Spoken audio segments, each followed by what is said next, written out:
Hello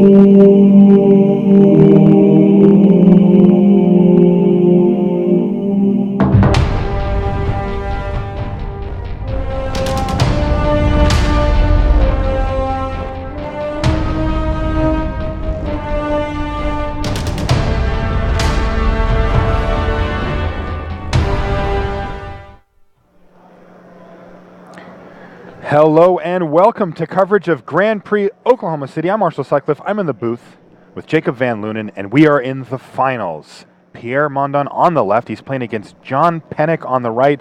And a quick start here. Solid 2-drop from Pierre. And he's going to start attacking right away. We have a forest-based mirror here. One of them has opted for black as their secondary color, the other blue. What do you think about this matchup, JVL? I think Pierre Mondon has the ability to go over the top as the game progresses. John really needs to go all in on a Centaur Battlemaster in the earlier turns of the game if he wants to take this away. Pierre's late game is just pretty absurd. He has a lot of green devotion. He has the ability to use that devotion to power out things like Nylia, God of the Hunt, and he can create a lot of mana to pump his creatures with things like Karametra's Acolyte once he gets all of that devotion. Okay. You know, one thing that we've seen from Pierre in the earlier rounds of the top 8 here is that he's got a few creatures with Death Touch, and those are very, very good against cards like Centaur Battlemaster. Yeah, so another card that we haven't seen yet from Pierre that is in his deck that will affect the late game a lot is Abhorrent Overlord. Oh, wow. He has one of those too? Yes. We were talking about what we thought the most powerful rares were in the set, and that was the one that came to my mind first. Maybe there's something else like Elspeth or something. Yeah, I think Elspeth is probably number one. Just give me an Abhorrent Overlord. I'll be fine. I like flying tokens. What do you want from me? All right. So Nylia's Asp here. A turn early thanks to a Voyaging Satyr. So a 4/5 into an empty board. And it looks like John is really struggling for blue mana here. And it's actually just on time because Pierre happened to miss a land drop. Oh, he did? Yes. Okay. All right. There's a Mistcutter Hydra. It's going to be a 4/4. Can't be countered, doesn't matter. Does have haste, probably doesn't matter either, since he's not going to be attacking with it. Send the turn back to Pierre, and this is going to be a big turn. If Pierre can find a way to kill that thing, maybe a sip of Hemlock. Oh, have a drink of that Mistcutter Hydra. Down it goes, drops John Pennick down to 10. And then down to 5, or down to 4 rather, yeah. Yep, and now down to 4 after the attack here, so things are looking really awful for the early start here for John Pennick. Does he have anything that he can do here? And he does have that Nemesis Immortal. Is just good enough, at least if everything stays exactly the same way it is, to not die this next turn. Hoop, and there's a land. That's exactly what Pierre needed here, right? 1, 2, 3, 4, 5, 6, 7, so that he can just safely attack with his Asp and I mean, he can also not lose it in combat. Send in the Dryad and just get those 2 points, putting his opponent at 2. Yep. But now he gets to keep his Asp as well, right? Yeah, and then he's going to have a gigantic monster of a snake. Into what will be a top-decking John Pennick. Yeah, and I mean, he'll also have 2 different lethal threats on board. That's right. He also has the option here, if he wants to try to get him down to 1, he can lose the Asp and attack with his Voyaging Satyr, but I think I like just sending in with the 2 creatures there. I don't know what he has in his hand either, though, so there could be something. Yep, there you go. I like this play. Makes the obligatory block. Activate Monstrous. Thing is huge. 8 now. 8 power. An 8/9 snake. Yep. More importantly, though, no blue mana. Not enough action here, and John Pennick is going to scoop it up for game 1. Now, he's not done yet. He's got to win back-to-back games. No small feat. So, another thing we were talking about before we went off to take a break, or before we started talking during the finals, Pierre Mondon, a former roommate of Magic card designer Sam Stoddard. Yeah, I read that. I read that that Sam had posted that. Sam's a developer in R&D now.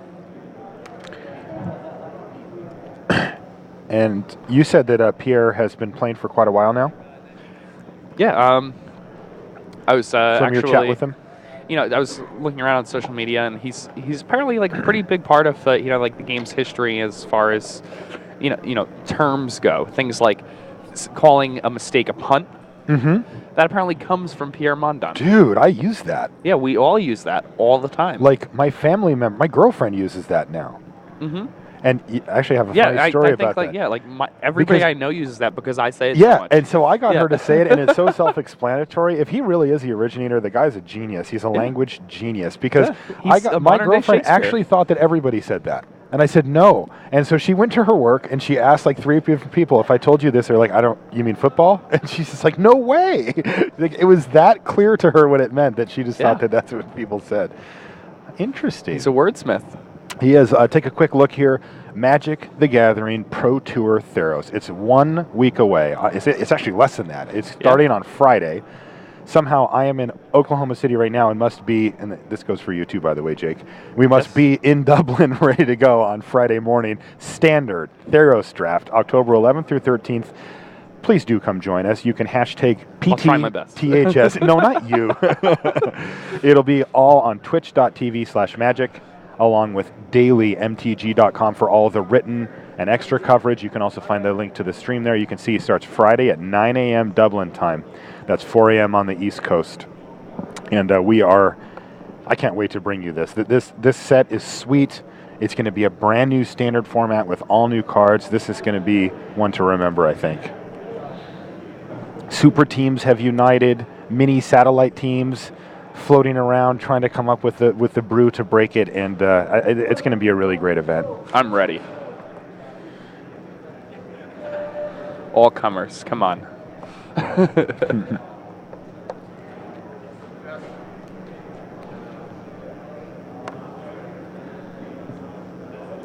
There, we get a good shot of John Pennick, the doctor.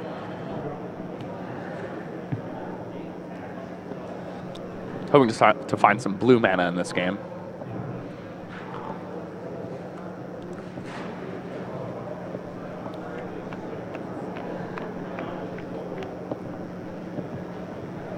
All right, here we go. Opening 7. John back up against the wall here. If he loses this game, he's out. Pierre is our champion. He needs to equalize to have a shot here. Pierre's taking a look at his 7 now. That indicates to me that John is kept. Both players have kept. All right, so we won't have a mulligan fest here. That's nice to see. One card per turn, please. Well, he caught it. Yeah. It's a wise thing to do to put the card down before you draw it, just in case two one of the stick main together. reasons you do it. Yeah, and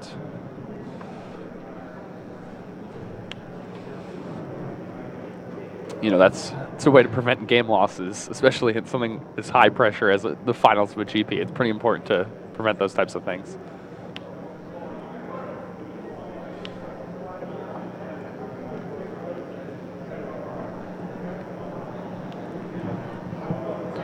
All right, so Nessian Courser versus, another 3-3. This one's a little bit slower. Yeah, I mean, it gives him a little bit of a bonus. Just going to jump him up to 22 here. Disciple of Nylea.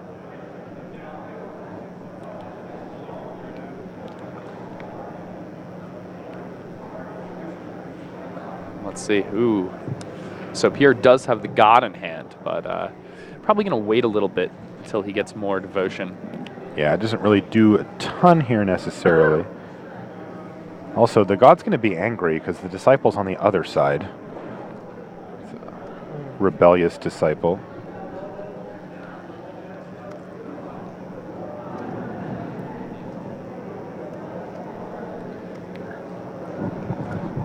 This Disciple fighting against her God. It's pretty intense. It's not advisable. Yeah.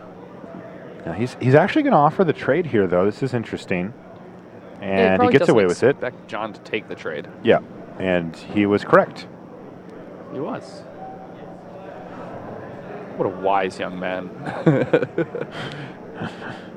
All right, well, there's Nylea, God of the Hunt, and John's going to take a chance to review it just to make sure that he has all the details right. These gods are pretty unique cards. They haven't printed cards like this before. They statically affect the board, they can become creatures, and they have activated abilities. So there's a lot going on with those.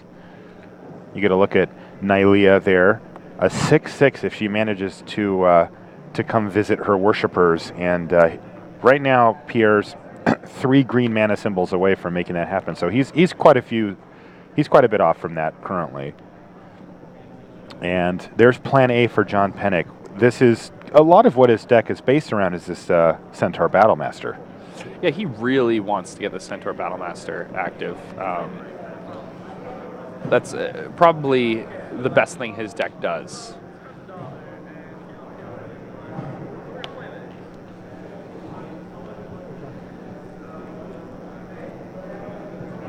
See, that's interesting. I'm surprised Pierre didn't offer the trade there with the Nessian Courser, getting for at least 3 points of damage.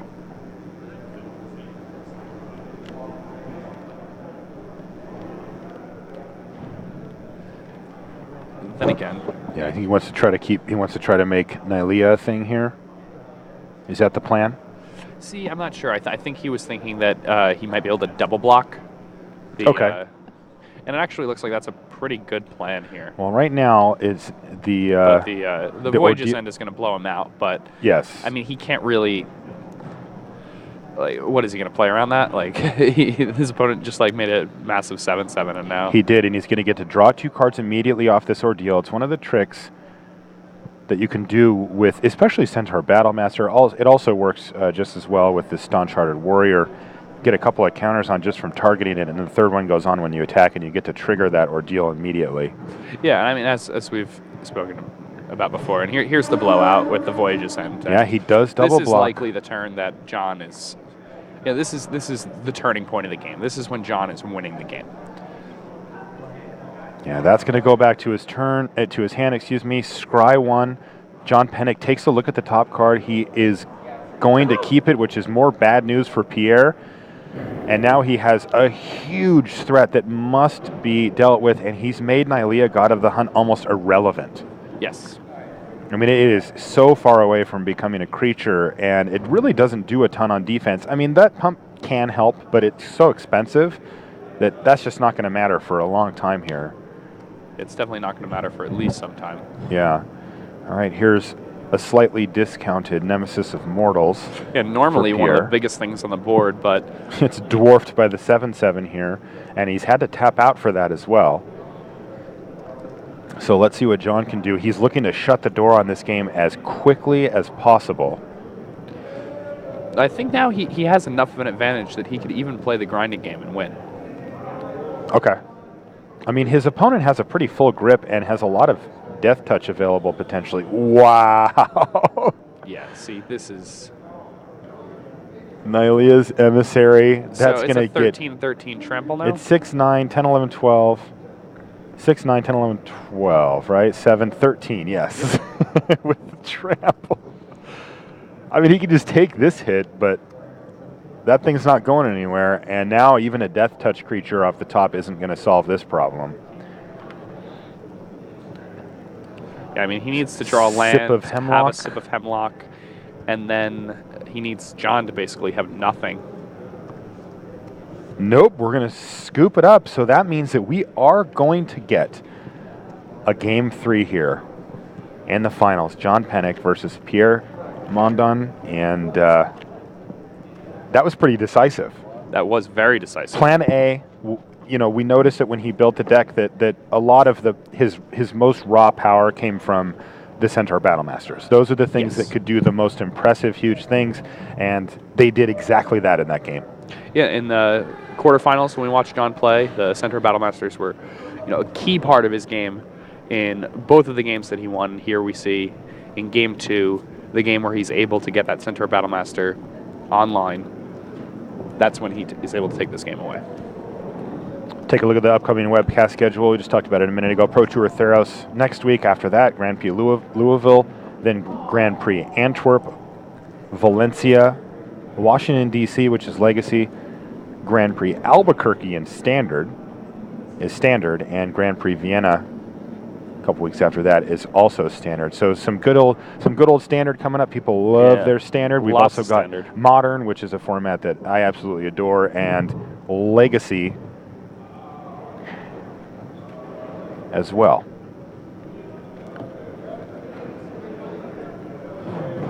both players trying to decide the correct sideboard iteration for this match here.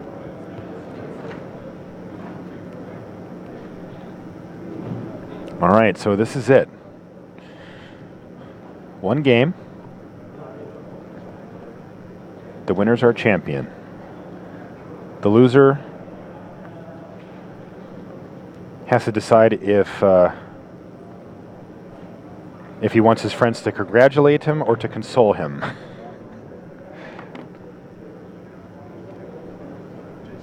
Pierre repeatedly looking at this rescue from the underworld, trying to decide whether or not he wants to sideboard it out.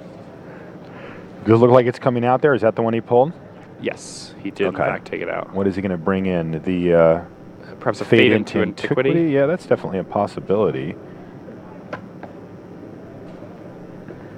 He may have already put the card in. Okay. Yeah, Rescue from the Underworld's it has a high potential, but it's kind of tricky to get it set up and make it work right. If your opponent has big tramplers sometimes too, that really kind of makes that play a lot worse. The chump block or the block and sack, and yeah.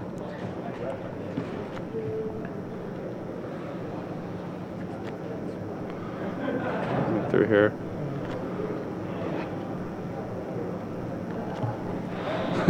Take a look at Pierre there.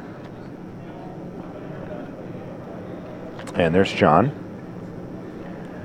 You can see both of these players very serious, very stoic.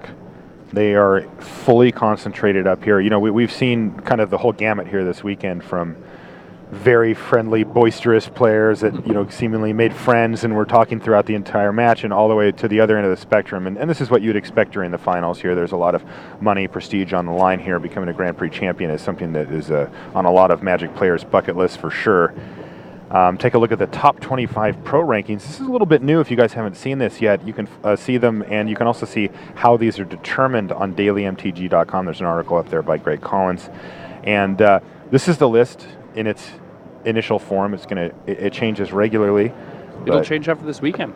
It will. Josh Hutter-Layton, currently ranked number 1. This is the top 25 pro rankings. Ben Starkey was here this weekend.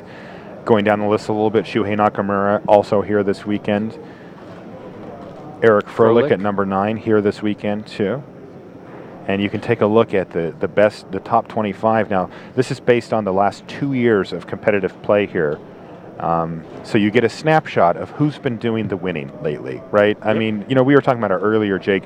I wouldn't call this a who's the best player necessarily. That's a much more complex subject to tackle, but who's been winning is certainly relevant, and that's what that's going to show you.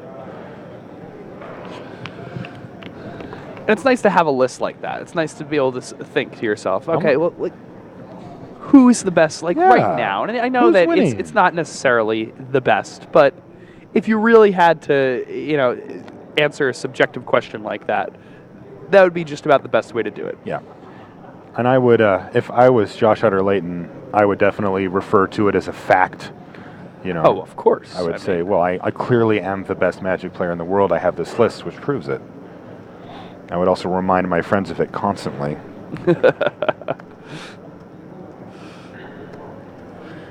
Raptor is quite good. I mean, he's certainly on the short list for actual just best. You know? Yeah. That's probably why he's number 1 on that list. There's a lot of very good Magic players out there. On any given weekend, they can pop up and take that slot. Excited to see how well he does next weekend. Yeah. Should be good. That's one of the great parts about, you know, being qualified for the Pro Tour is even if I do not do well, I get an opportunity to be there and not have to work. I can just enjoy, you know, watching my favorite Magic players play and talking to them. Tell me what that's like. It should be wonderful. John Pennick, he has gone down to 6 here, and does he have a keep? He's on the draw. He's on the draw. He has 2 lands. They're both forest, but, you know, he could always just draw an island and get out of this. All right, well, there's a forest to kick things off, and another forest on Pierre's side, so he's got both of his colors. No play here for Pennick.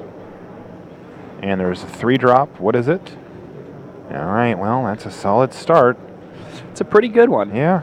That's a really good draw step there for John, too. It's a Nessian Courser. It's a 3-3 with flavor text, so it's just going to start chipping away at life totals. But like you mentioned, John Pennick just in time draws that island. Now, what does he have, though? I see he has an Agent of Horizons here. So he's going to play that out first and pass the turn pretty good back. one. Now, if Pierre can add his land drop here, I think he has a Leaf Crown Dryad, so he can make suit a up. pretty big trump play here. You need some pretty big pants for a Centaur, but I think the Leaf Crown Dryad's up to the task.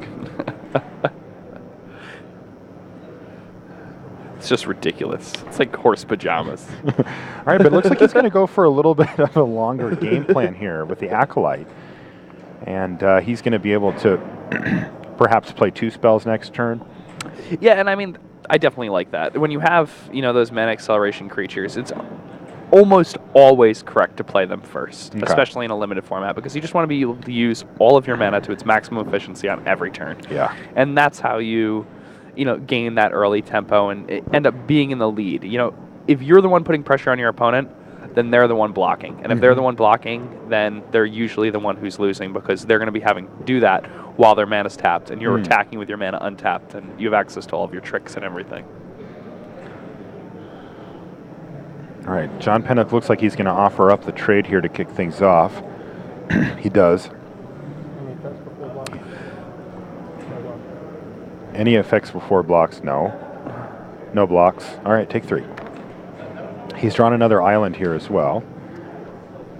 Again, a pretty good draw step for him. It is. He can go ahead 2 landers, got a bunch of lands now. Jump up to 23 with Nylea's Disciple here. And there it is. Okay. So John Pennock, a reasonable opener here. 3-drop into 4-drop. Same thing on the other side of the table. But this is going to be the big turn here. That's a good draw step there for Pierre. He drew a Sedge Scorpion, which he's going to get to basically play for free. Yeah. He plays that out. It increases his devotion up 1, and now he taps the Acolyte to make even more, and he's got something big. That is wow, an Abhorrent Overlord, and he is going to apply massive pressure to the board now, and now he's going to attack. He wanted to do this first so that he can make sure to get all these plays in. Normally you'd want to attack first and not let your opponent know what's going on, but he did it this way so that he has the extra devotion just in case John decided to trade. Yep, and that is 7 mana. All right. So Abhorrent Overlord, we were just talking about it a minute ago. I said, give me that over Elspeth, even though I'd probably still rather take Elspeth because she only costs 6. But still, Abhorrent Overlord is that good. That card is amazing. And you're going to see why here, as it is going to start tearing into John Pennock if he cannot find some way to deal with it really, really quickly. Now, Pierre must sacrifice a creature during his upkeep. So, it's not all fun and games with the Abhorrent Overlord, but usually that thing can close out the game before that ends up mattering. Oh, yeah. I'm pretty confident that a 6/6 flyer this early in the game is going to be able to close it out. But, I mean, if John can force Pierre to make a couple trades, then who knows what'll happen. Pierre sitting at 17 life, so John is going to have a hard time really putting big pressure on, and what would normally be a sweet play here, right? Yeah. Turn 5/5/5 looks like it's just not enough right now, mainly because of the Scorpion. Are we going to see the mana producer, the Acolyte, gone, or just one of the Harpies? I imagine he's just going to lose one of the Harpies this turn, get at least one more turn out of that Acolyte. All right. Hit his draw step. Draws a land for the turn. And then he can just dump his whole hand with this Acolyte and then sacrifice whatever.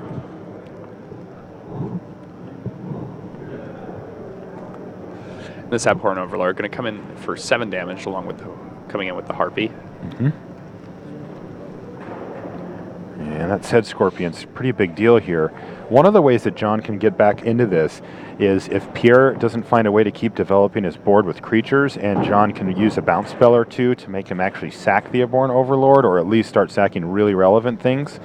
But that means that Pierre's going to have to kind of not play creatures for a while. That's a tall order here. I mean, he is just a lot of creatures. Yes. When it comes down to it. Is that the Leaf Crown Dryad hitting up the Harpy here? It is. Okay. I don't think that changes the clock significantly, does it? 6, 7, 8, 9, 18, 27. And 5 mana. 3 All mana. right, there's a Satyr Piper. Yep. And there's 9 damage hitting you, John Pennick. Drop you down to 14. Again, Sedge Scorpion doing work here.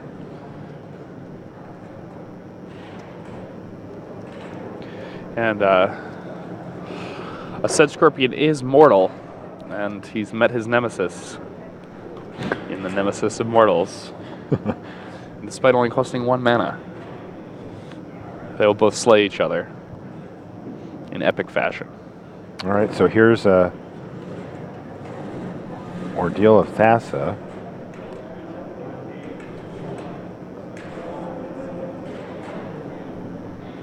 And John just has to be miserable here, but here he goes. Attack with both.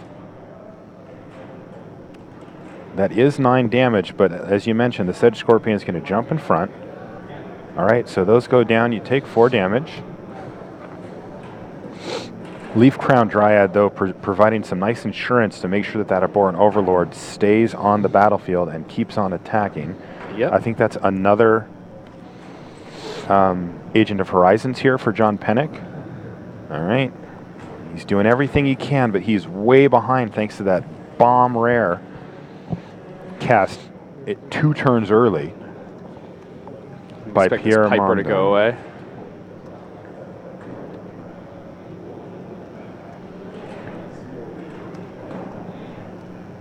It's either the Piper or the Mana Producer, and the Mana Producer and Acolyte blocks better, though the Piper can trade.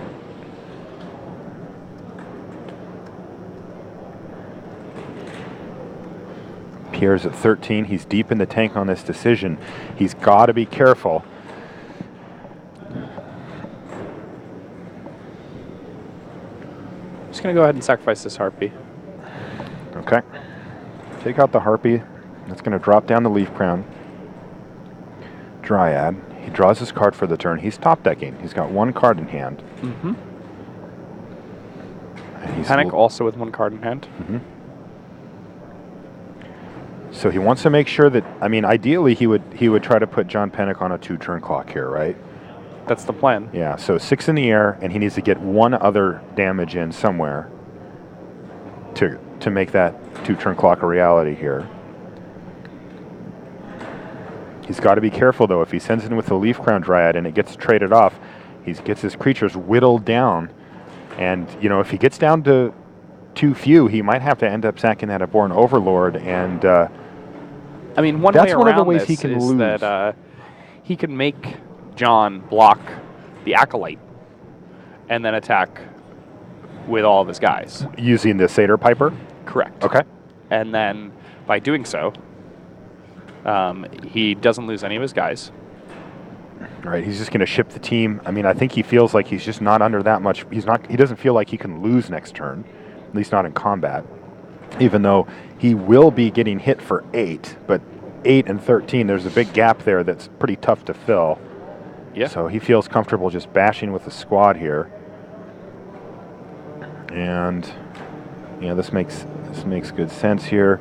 John Pennick checks his hand. He knows he's up against it, but he knows he's not gone yet.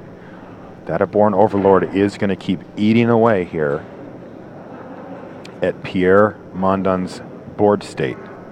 Remember, Pierre still has 1 card in hand. If it's a creature, that just buys him basically a full extra turn.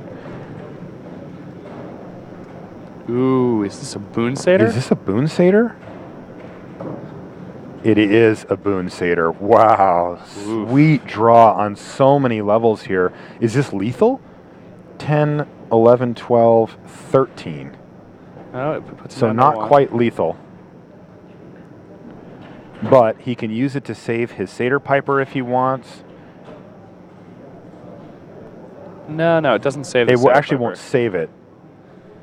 But I mean, it just gets in for another 4. It's pretty awesome. And and that insurance plan I was talking about, you know, it It means that next turn he can sacrifice the Leaf Crown Dryad and then still have a 4/4 that's ready to go.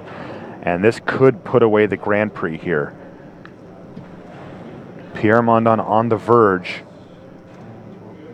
of becoming our champion here in Oklahoma City. There's a trade that happens right there. Yep. 6, 10, 11, 12, 13. John Pennick goes down to 1. What does he draw? He's got a Griptide in his hand, but he drew a Forest. And that Griptide's just not going to be good enough next turn. Pierre can just... Oh, no. Pierre can't just crack with everybody because he's going to have to sacrifice a guy during his upkeep. Yeah. And then Pennick can then trade with the Leaf Crown Dryad and survive, but then he has to worry about the fact that Pierre will then Well, the Leaf draw an Crown Dryad Overlord is going to next get turn. sacrificed. Is that what you're thinking, or do you think the No, Acolyte? the Acolyte's probably Okay, gonna so get the Acolyte's sacrificed. down. Yeah. Well, he's going to sacrifice that. That way he gets to keep an extra threat here. And this should do it, right? Yeah. That's it. Pierre Mondon finished off the game, and you see him get up to the applause of his buddies. He's super excited. He is our champion here. Pierre Mondon, and we are actually going to get him over here right now, Jake, and I'm going to chat with Pierre for just a minute before we end the webcast here. Woo! Good stuff, huh? Welcome back. Yeah. Marshall Sutcliffe here. This is Jake Van Lunen. Are you okay? Yeah, I'm Okay. great. I'm great. Yeah, we're on camera. Hi. Yeah, so great stuff down the stretch there. Yeah, incredible game. Huge, and we saw it again. You've been chatting this weekend about how much you like ramp in this format, and we saw Absolutely some love it. serious ramp, and in the form of, and it led to a serious card, Abhorrent Overlord, which was able to basically take over that game and finish it off for Pierre. I'd be interested to ask Pierre Mondon what his favorite green common is. Okay, we might just do that. You should probably do that during your interview with him. I'm going to have a quick chat with him once he's ready. He's just, getting his picture taken and having money thrown at him and trophies, and Yeah, that's how it it's works dangerous. here at the GP. Yeah. And, It's giving you all in change. Yeah. So, what do you think about the format overall? Did anything change from when you first started the webcast on Friday or on Saturday morning till now? Very much so. Coming in, I really prefer drafting very aggressive white decks. Even in our draft last night that we did amongst coverage people, I 3-0'd with an extremely aggressive white deck. But after having the opportunity to get to talk to people like Ben Stark and having the opportunity to watch some of these great players draft, I have a lot more respect for the mid-range strategies. And, watching these games play out, I've been trying to envision myself playing one of the aggressive decks that I would have drafted against one of those decks. And it's just, Yeah. it seems very All right, difficult. We're going to bring Pierre in right here. Let me get the mic for you here, and then you can get up. Go ahead. Hey, congratulations. Congrats, man. All right, have a seat here. And we'll get a little quick interview with the champ here. This goes over your other ear there, if you can pull that down, and let me turn this on. There we go. Pierre, congrats, man. You did it. You are a Grand Prix champion. So talk us through those last few turns of the match in the finals there. Well, first I'd like to thank my psychiatrist. as I don't have a psychiatrist. That's a reference to Ron Artest when they won. All right. You're the Ron Artest of the Magic world? Or? No. You're not going to punch me. Right? No, well, depends what you ask. No, I mean, I sided in an extra land. He had a lot of what appeared to be green creatures. I mean, I didn't see that many, but I mean, it was assumed. Probably some flyers. I had 3 of that. Oh, yeah. Might as well show this thing for you there, buddy. So, so I just wanted to make sure I hit 6. I gambled a little. Game 2, had a couple lands to draw a turn. Whatever. I snap kept a 3-lander. Mm-hmm. Or, I'm sorry, a 5-lander. He mulliganed, got lucky. Just drew that Arbor Overlord, played it turn 5. Yeah, we Just saw kept that. Getting lucky. So, what do you think about ramp in the format? You had the Acolyte there that was able to power out that Abhorrent Overlord a couple of turns early, and it really just took over the game. Are you a big fan of ramp in this format? Dude, I don't know. That was my 3rd draft. Yeah, that was the 3rd. So all today? Yeah. And to be honest with you, I felt a little bit, worried because it's the first time I didn't have polar kraken in my deck. Not polar kraken, but Oh, the Kraken. shipbreaker Kraken, the big yeah. one. Yeah, oh yeah. He definitely breaks shit. Well, you did well to fill in the role with the Abhorrent Overlord. That guy also does some breaking of his own. Well, I mean, it was a little bit suspect though because I only had not that many black cards in my deck. I think I maybe had 3 black permanents. It was a real funny draft. Okay. There were a couple picks, maybe 1 or 2 that I wish I could get over, but aside from that, I started out picking the Green God. From there, it was just a free-for-all, a little bit of a debacle. I didn't recognize many people in there. The guy that, John, that I just played, I played him in today, but other than that, I didn't really recognize anybody. Okay. Before I let you go, what was the best card for you over the course of the weekend? First thing that comes to mind.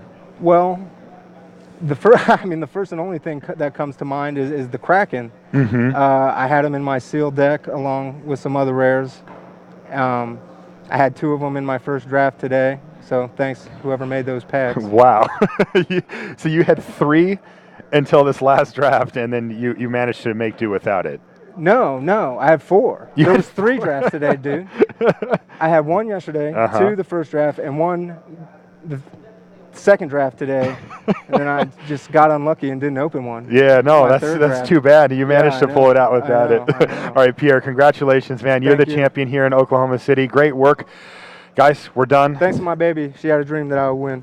All right, hey, there you go. That's what it takes. Guys, thanks a lot for joining us here for the webcast. It has been a heck of a weekend here from Oklahoma City. We really appreciate you hanging in there with us, watching Theros Limited. For Rashad Miller, for JVL, for our text coverage team, I'm Marshall Sutcliffe. We'll see you guys in Dublin.